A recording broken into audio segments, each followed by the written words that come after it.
যতবার পুলিশ গিয়েছে ততবার প্রতিরোধের মধ্যে পড়েছে এবং অনেকে আহত টাহত হয়ে আসছে।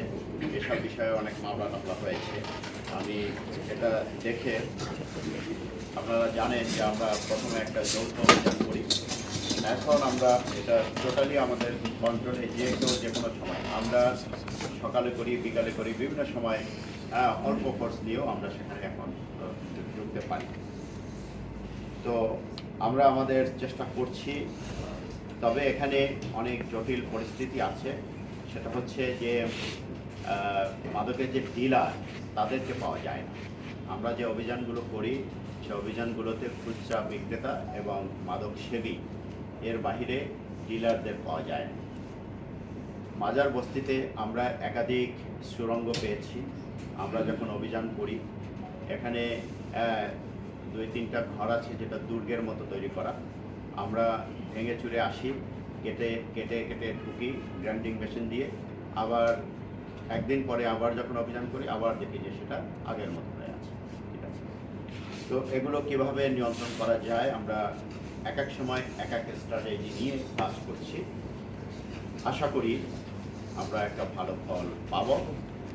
আমরা প্রাথমিক যে পর্যায়ে মাদকের বিরুদ্ধে অভিযান সেটা আমি মনে করি আমি অনেকটা সাকসেস। আমি এখন আপনাদের মাধ্যমে আমাদের যে সম্মানিত অধিবাসীরা আছেন গাজীপুরে তাদেরকে আহ্বান করতে চাই যে আপনারা আমাদেরকে সহযোগিতা করুন, তথ্য দিয়ে সহযোগিতা করুন। আপনাদের তথ্য অবশ্যই গোপন থাকবে। আপনারা যেখানে মনে করেন, আপনি যদি মনে করেন যে পুলিশ কমিশনারের সাথে সরাসরি কথা বলবেন তথ্য দিয়ে, আপনারা সেটা করতে পারেন। আপনাদের প্রত্যেকটা তথ্য এবং অভিযোগকে আমরা সম্মানের সাথে গুরুত্ব দিয়ে থাকি এবং কাজ করার চেষ্টা করে যাচ্ছি। আমাদের এখানে সবচেয়ে বড় সংখ্যা ছিল ছিনতাই। আপনারা জানেন যে ছিনতাইয়ের কারণে এখানে আপনাদের একজন সম্মানিত সাংবাদিকও মৃত্যুবরণ করেছেন। আমরা পরবর্তীতে শুনেছি যেটা ছিনতাইয়ের মতোই ঘটনা। আমার কাছে যেটা আছে আমি জানি না, আমি ঠিক বলতে পারি। আমার কাছে যতটুকু তথ্য ছিনতাইয়ের মতো ঘটনাই ঘটেছে। এছাড়া বড় বড় অনেকগুলো ঘটনা ঘটেছে, খুনের মতো ঘটনা। তারপর আমি এখানে জয়েন করে বিশেষ করে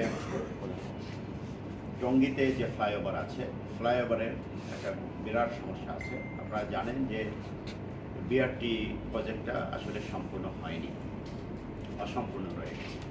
এখানে যে সিঁড়িগুলো ছিল সেই সিঁড়িগুলো সেখানে আলোর ব্যবস্থা নেই।